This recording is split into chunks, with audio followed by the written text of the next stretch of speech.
क्या पढ़ रहे थे?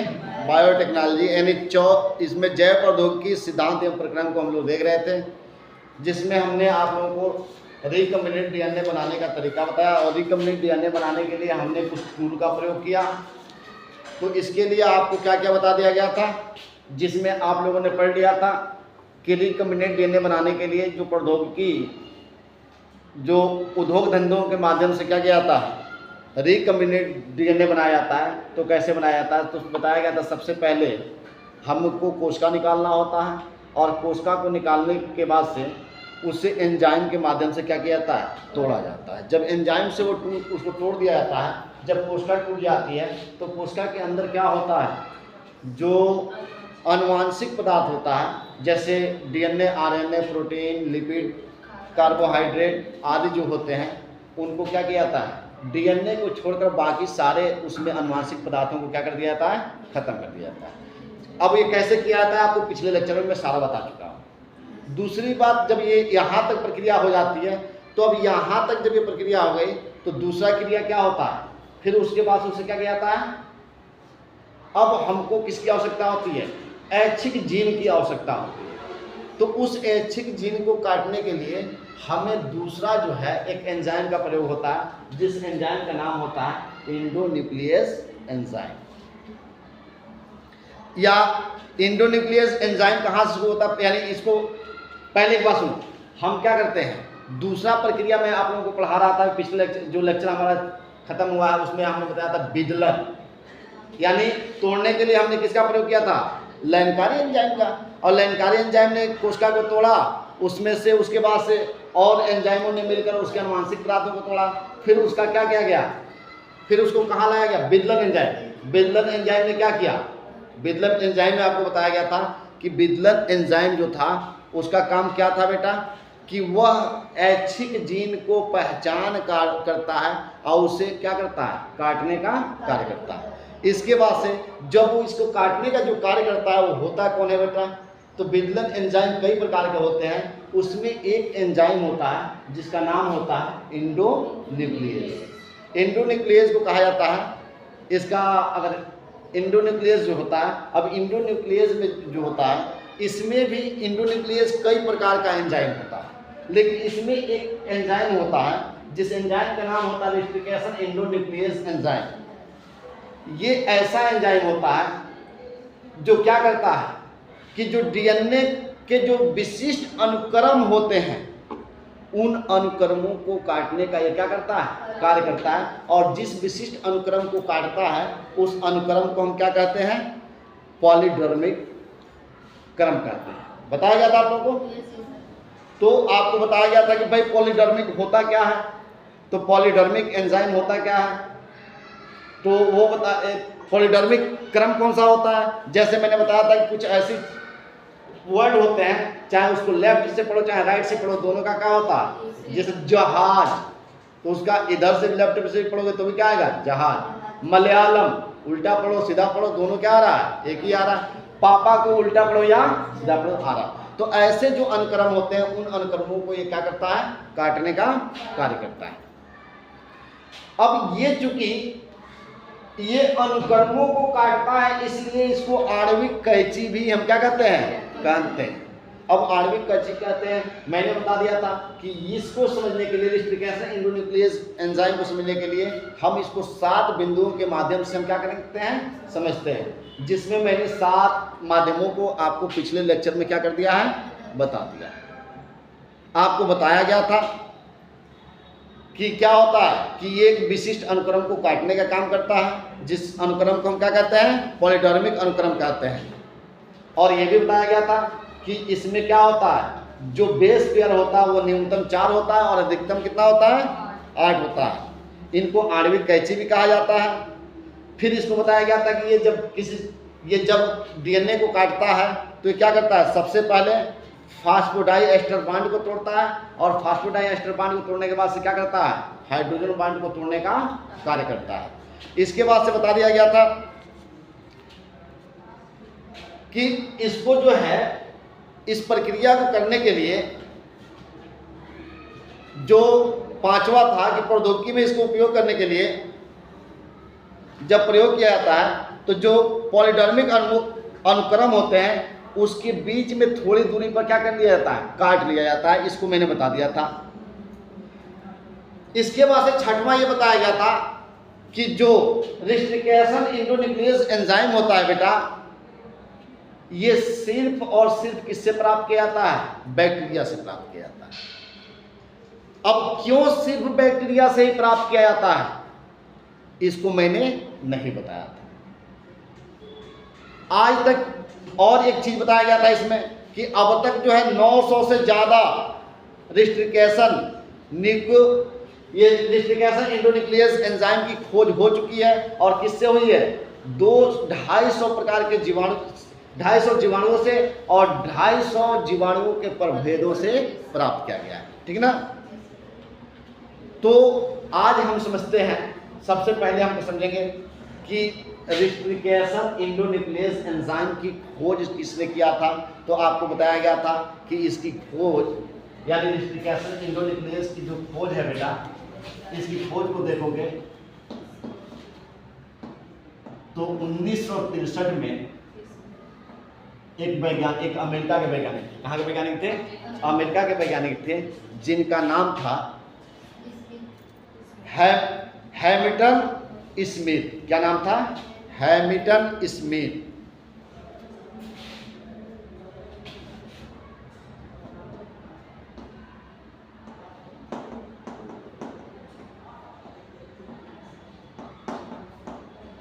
देखो बताया गया, यही चीजें मैंने छोड़ा था। आज मैं सोच रहा हूं कि इसको इतना कंप्लीट कर दूं। बताया जा रहा है कि रेस्ट्रिकेशन एंडोन्यूक्लियस एंजाइम का जो है वो सर्वप्रथम किसने किया था, एक अमेरिका के वैज्ञानिक थे जिनका नाम था हैमिल्टन स्मिथ। इन्होंने कब किया था, 1963 में किया था। और खोज किस पे किया था, तो एक बैक्टीरिया पे किया था। जिस बैक्टीरिया का नाम क्या था, उस बैक्टीरिया का नाम हीमोफिलस इन्फ्लुएंजा था। ठीक ना। इसी पे उन्होंने क्या किया था, खोज किया था। ये क्यों जो है रेस्ट्रिकेशन एंडोन्यूक्लियस एंजाइम जो है बैक्टीरिया से ही क्यों प्राप्त किया जाता है, क्यों नहीं वायरस से प्राप्त किया जाता है, क्यों नहीं जो है कवक से प्राप्त किया जाता है। तो देखो एक चीज मैं बता रहा हूं, आप लोगों ने एक नाम सुना होगा बैक्टीरिया फेज। क्या नाम सुना होगा, बैक्टीरिया फेज, यानी इसको हिंदी में कहा जाता है जीवाणु भोजी।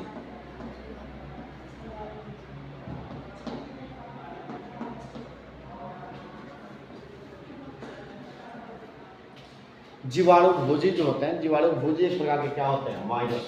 क्या होते हैं, वायरस। ठीक ना। ये अपना जो है ना पोषण प्राप्त करने के लिए, अपनी वृद्धि करने के लिए ये बैक्टीरियाओं पर क्या करते हैं, आक्रमण करते हैं, उनको संक्रमित करते हैं। और संक्रमित करके उनके सबसे पहले जानते हो क्या करते हैं, उनके डीएनए को नष्ट करते हैं और वहां पे अपने डीएनए को छोड़ देते हैं। और इस तरह से अपनी संख्या को ये क्या करते हैं, बढ़ाते रहते हैं। जब विकास का दौर चल रहा था सजीवों में, और बैक्टीरियाओं के साथ कौन हमला कर रहा था, वायरस जब हमला कर रहे थे, ध्यान देना, जब वायरस हमला कर रहे थे, मान लो कि कोई भी व्यक्ति पर, कोई कमजोर व्यक्ति है, उसको कोई हमला करता है तो अपना जान ऐसे ही गंवा देगा, ऐसे जान तो गंवाएगा नहीं। वह कुछ ना कुछ अपने अंदर परिवर्तन लाएगा, उससे लड़ने की क्या करेगा, क्षमता उत्पन्न करेगा। छोटा बच्चा जो है जब देखता है कि बड़ा आदमी बहुत मार रहा है, बहुत मार रहा है, जब बहुत थक जाता है तो कुछ नहीं तो वो अपना क्या कर लेता है, अपने अंदर कुछ परिवर्तन लाता है और दांते से काट लेता है। देखिए उन्हें दांत से काट लेगा पकड़ के, वो चिल्लाने लगेंगे, मार रहा है, पकड़ लिया, कहेगा मारो, जितना मारेंगे उतना ही क्या करेगा, दांत और हिलाएगा, लास्ट में क्या करेंगे, छोड़ेंगे, भागेंगे। वैसे जानवरों में देखते हो कि जानवरों में जो छोटे छोटे जानवर होते हैं उनको बड़े जानवर क्या करते हैं, मार के खा जाते हैं, लेकिन वह लास्ट तक संघर्ष करते हैं। तो इन लोगों ने देखा कि अरे अब तो ऐसा तो कोई है नहीं कि कोई मारने आ रहा है तो कोई कहेगा क्या मारे खा जा, कोई कहेगा नहीं कहेगा।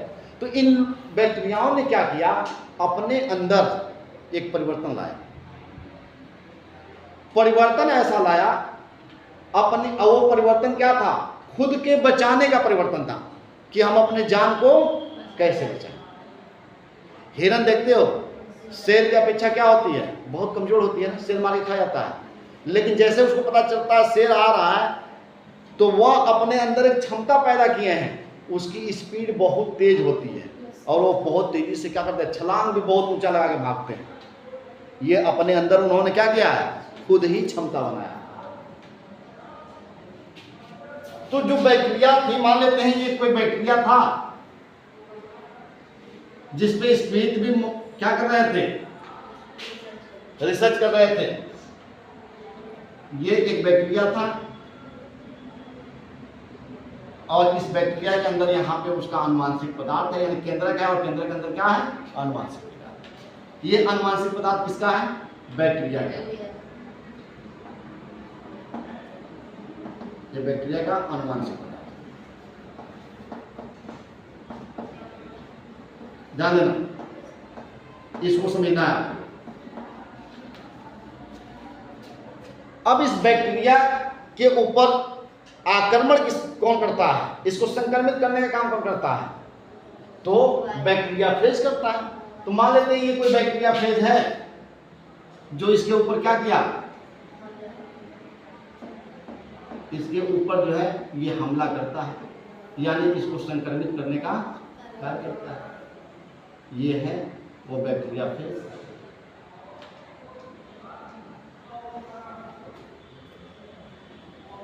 इस बैक्टीरिया फेज में आकर किस में बैठा, किस पे आके बैठा बेटा, ये किस पे आके बैठा, ये बैक्टीरिया है ना। मान लीजिए बैक्टीरिया कोई और नहीं, हीमोफिलस इन्फ्लुएंजा है। क्या है, हीमोफिलस।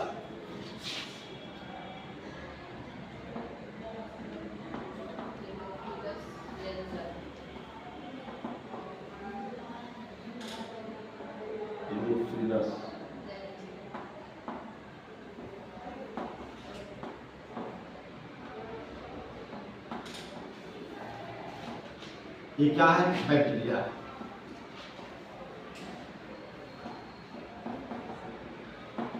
ध्यान देना। और ये क्या है, ये है बैक्टीरिया फेज, ठीक है ना, जीवाणु भोजी है।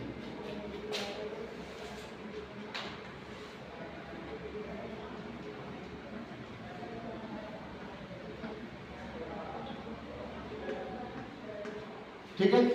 इससे जब ये क्या करता है बेटा, ध्यान देना, जब ये आक्रमण करता है, जब इसको संक्रमित करता है, तो ये अपना यहां से अनुवांशिक पदार्थ को लाकर इसमें छोड़ देता है। ये अनुवांशिक पदार्थ किसका है, जीवाणु भोजी का। यानी ये आप कह सकते हो वायरस का क्या है, वायरस को हम बी से खाली दिखाते हैं, या वायरस का आप क्या लिख लोगे, इसको बी से लिख सकते हो, इसको भी साइड में भी लिख सकते हैं। ये भी क्या है, अनुवांशिक पदार्थ।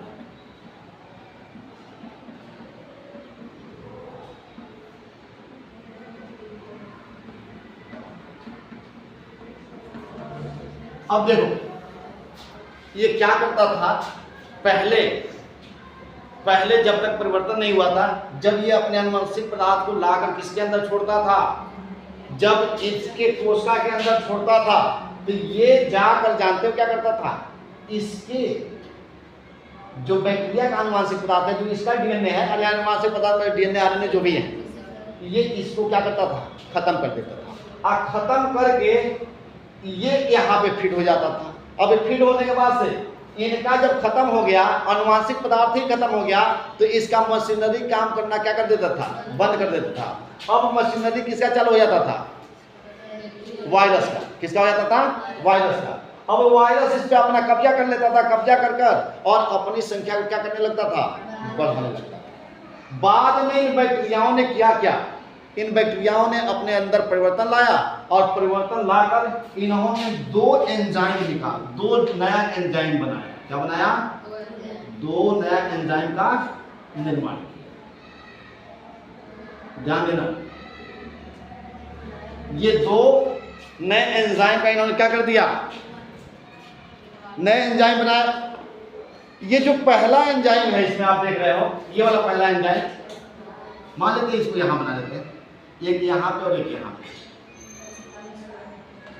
तो ये जो पहला वाला आपको दिखाई दे रहा है ना, ये वाला क्या करता है, ये जो है डीएनए को काटने का काम करता है। ये जो एंजाइम, जो इसमें दो एंजाइम इन्होंने, जो स्मिथ महोदय थे, जब इन्होंने देखा भी था, जब वो रिसर्च कर रहे थे इस बैक्टीरिया पर, तो इन्होंने क्या देखा था कि इसके अंदर दो एंजाइम पाया जा रहा था।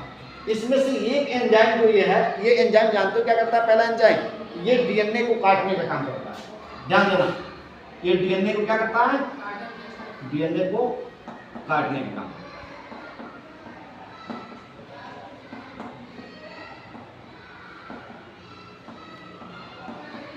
अब चूंकि ये डीएनए को काटता है, तो हो सकता है इनके भी डीएनए को काट सकता है, या इनके भी डीएनए को काट सकता है। लेकिन जब परिवर्तन आया तो ये क्या करता है, जो वायरस का डीएनए है उसी को काटता है, ये अपने डीएनए को नहीं काटता। आखिर इसको समझ में कैसे आ गया कि ये वायरस का है और ये हमारा, क्योंकि दोनों का डीएनए तो एक समान है, दोनों के डीएनए में कोई अंतर नहीं है। तो देखो होता क्या है, इनको पहचान कराने का काम कौन करता है, इधर पहले ध्यान से सुनो आप लोग, इसको पहचान कौन कराता है। मैंने बताया कि इन्होंने जब देखा कि भाई हमको बैक्टीरियाएं मार मार कर हमको नष्ट करती जा रही हैं, वायरस हमें मार कर नष्ट कर रहा है, तो इन्होंने अपने अंदर परिवर्तन लाया और दो नए एंजाइम का अपने शरीर में क्या किया, निर्माण किया। एक एंजाइम जो था इसमें, ये एंजाइम क्या करता है, इसको डीएनए को काटने का काम करता है। तो इसका क्या काम है, अब चूंकि पहले इसको समझेंगे, डीएनए को काटने का काम करता है, तो ये डीएनए किसका काटता है, वायरस का। ये क्यों नहीं अपने डीएनए को काटता, क्योंकि दोनों का डीएनए सेम है, तो इसको तो अपना भी डीएनए काट देना चाहिए।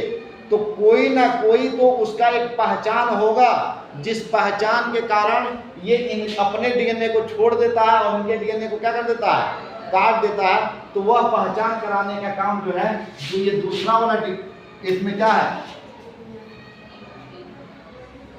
जो ये दूसरा वाला है ना एंजाइम, ये जो दूसरा वाला एंजाइम है बेटा, ये ही वो है जो क्या करता है, पहचान दिलाने का काम करता है। ये जानते हो क्या करता है, जब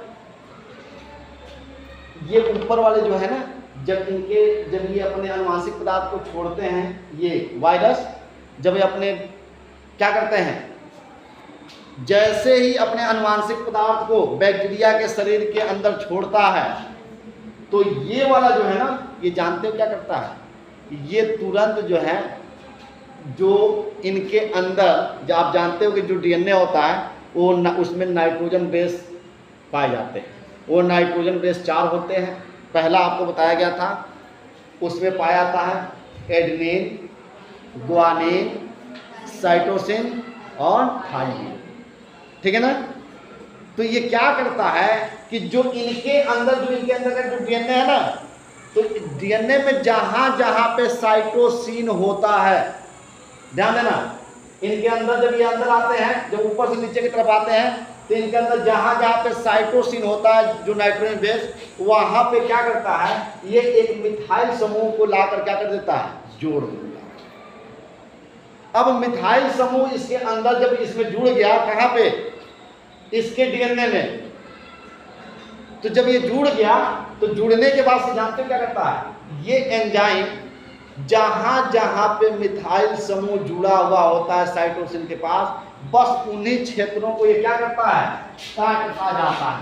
अब ये क्या करेगा, इनको काटता जाएगा और इनके डीएनए को क्या कर देगा, समाप्त कर देगा। क्या कर देगा, समाप्त कर देगा। और समाप्त करने से क्या हो गया, इनका डीएनए खत्म और ये अपने आप को क्या कर लेता है, सेल बचा लेता है। इसीलिए जो है इसमें सबसे ज्यादा जो है रेस्टिकेशन एंजाइम इंडोन्यूक्लियस का जो है में किसका प्रयोग होता है, बैक्टीरिया का होता है। तो जो स्मिथ महोदय थे, उन्होंने इसी चीज को एक्सपेरिमेंट के समय देखा था और उन्होंने सर्वप्रथम जो है इन्होंने इस पे काम करते हुए, इसी पे काम करते हुए जो है उन्होंने हिंड सेकेंड का क्या किया था, खोज किया था। ठीक है ना।